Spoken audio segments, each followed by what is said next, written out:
Welcome back to American Arms Channel, ladies and gentlemen, and we are at a very messy and disorganized workbench.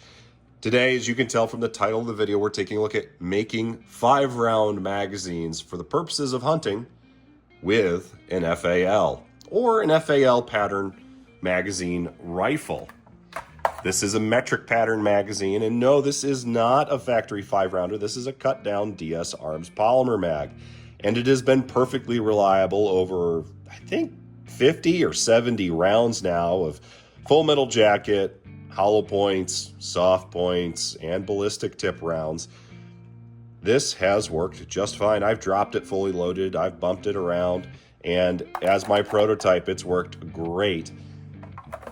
And of course, it still fits perfectly in the FAL and is ready for deer season. But I need a spare. So we're going to take a look at how to make one of these for you guys that might be interested in getting one, but not spending the $40 or $50 on a metal or thermaled 5-round magazine. I know DS Arms put out metal 5-rounders for hunting at one point, and those are unobtainium right now. And they were running about $40 to $50 at the time that they were available. So there's not a lot of point to trying to spend twice or almost 3 times as much on a single magazine when you can just buy one of these polymer mags for 20 bucks and convert it to a 5-rounder for hunting. So let's take a look at what you'll need to get this done. It's all hand tools and super glue. Yes, we're actually going to use super glue to make this magazine. And while it sounds like a janky way to do it, it works perfectly. Even if the final finish isn't the prettiest, it is highly functional. So let's take a look. So how do we make this 5-rounder? Well, first things first, we need a fresh 20-round magazine. This is the DSA Polymer Mag yet again.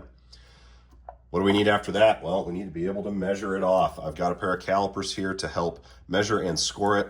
We're actually going to measure a little bit shorter than I cut this original magazine at 2.2 inches from the top of the feed lips for the body.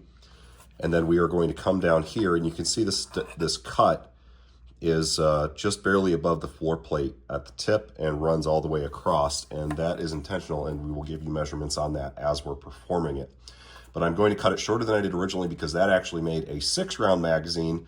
So I was a little bit long, and I didn't realize it until I had assembled the mag and permanently glued it together. So we're gonna go a little bit shorter so we have just enough room to put 5 rounds in and seat with a closed bolt and cycle the gun, but not enough space that we can squeeze a 6-round in like we can with this. I solved that problem by adding space to the floor plate and making sure that it took up the extra room. And I can adjust that so that I can get a little bit better seating with 5 rounds in there on a closed bolt, but I'm gonna leave it as is. This is kind of the prototype mag, and that's what it will be for us. So some way to measure off your magazine. Next, we need a way to mark it. We're gonna use some silver Sharpie against the black, and we are going to use a straight edge. This is just a level and ruler that I have laying around. Next, we need to be able to cut the magazine, and I am actually just going to use this big old wood saw because it worked just fine the first time. The biggest thing though, no matter what type of saw you utilize, whether it's a hand saw or a Dremel or a hacksaw or a bench saw, you just want to try and make the line as straight as possible. We're doing this all with hand tools so that you can do it at your home. If you have a shop and you have a bench saw or a table saw that you can utilize to keep that edge perfectly straight, that's going to make your life a lot easier. But even though we've got it a little bit wonky on this original prototype mag, it still functions. But because we're using hand tools, we are going to need to be able to clean up those edges. So something like a bastard file or a medium rat tail file or flat file or square file or triangle file, something to knock those edges and burrs off and level any unevenness will be helpful. We're gonna do it redneck, we're gonna do it caveman style here today, but if you've got a better setup, you're gonna have a much easier time. To bind the magazine body, we need to use some form of glue. This is super glue. Now, because it creates a polymer chain and the DSA mags are made out of a polymer that actually agrees very well with it, you're going to have an extremely strong mag that is not going to crack or break at that bond. So you can use any super glue you need. I just bought this because I needed more. Got it at the local hardware store. This was just using cheapy, run-of-the-mill, generic dollar store brand super glue. So it'll work. If it's run-of-the-mill super glue rated for plastics and polymers, it'll work. And finally, we need to be able to trim the spring. And so we're going to have a pair of wire snips or metal clips here. We just need to be able to take that spring down to the length that makes sense for this magazine, still providing us ample tension, but not so much that we can't even stuff a round or two in it. Here's the remainder of the original spring, so we'll take a look there. You can see I cut it halfway through a coil because you're going to take that other half of the coil and bend it around much like the bottom of the original spring. So you will need another pair of pliers or vice grips, or just use your bench vise to do that. But you are going to need to bend that spring back around so that it functions with the follower and base plate. All right, so that pretty much takes care of it. Let's get started.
Before we proceed to cleaning up the flashing around that primary cut, we're going to need to take off the base plate ledge so that we can reattach to the magazine body and have a functional magazine.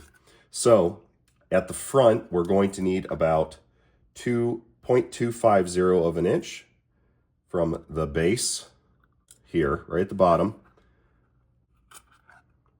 And then at the back, we're going to need about 1.8 inches. And this is not super precise, but the closer you can make it, the better.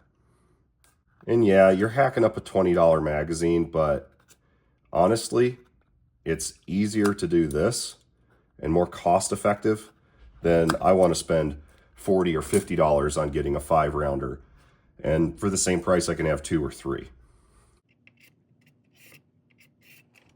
And so again, I'm going to remeasure that, just make sure. So right in the middle of that line cut is where I'm going to want to be. Okay, yep. So right through the middle of that Sharpie line. Getting the initial cut and keeping on a straight line is the hardest part. So I would recommend starting on one edge, then the other edge, and then kind of sawing back and forth to get that starting line. So we're gonna take care of that right now, and then we're gonna get back to the rest of the assembly process.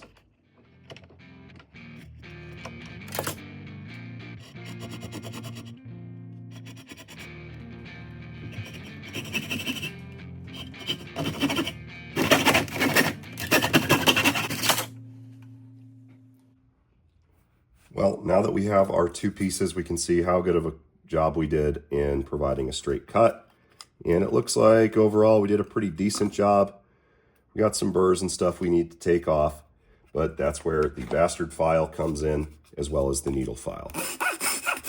So we'll just clean this girl up, take off the edges, and it'll line up pretty quick. The straighter you make the cut, the easier it's going to be to line up. You do want to make sure that you smooth out the interior of your cut so that you don't have any issues with feeding, because even though your follower will not be going much down below this height. You don't want it to be binding with the spring or the base plate. So let's get these guys cleaned up and we'll go from there.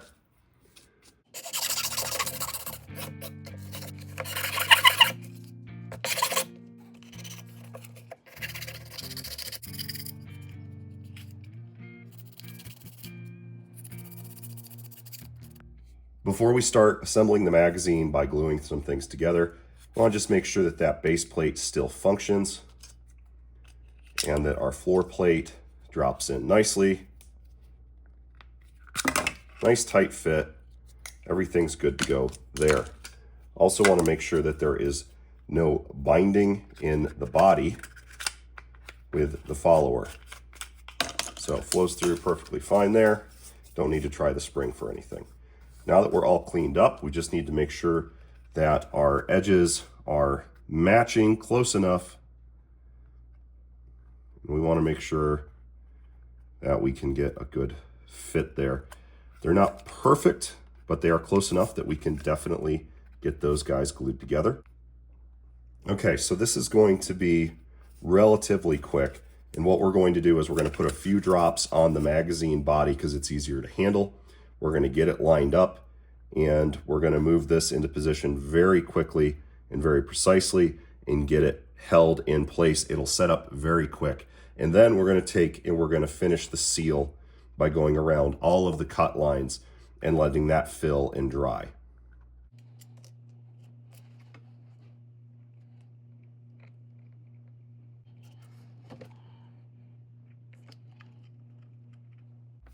Using the back rib of the FAL mag, we want to try and get this guy lined up before it seals. We're going to get some fingers stuck to it.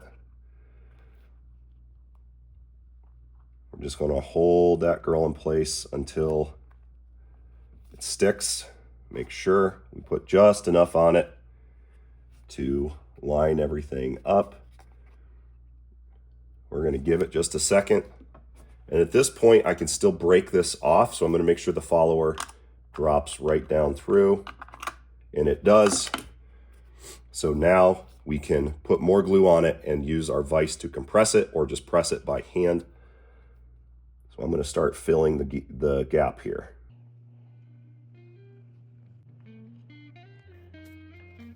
You can do the inside as well, at least on the sides. So we'll let that dry in the air for a second, and then we'll set it down.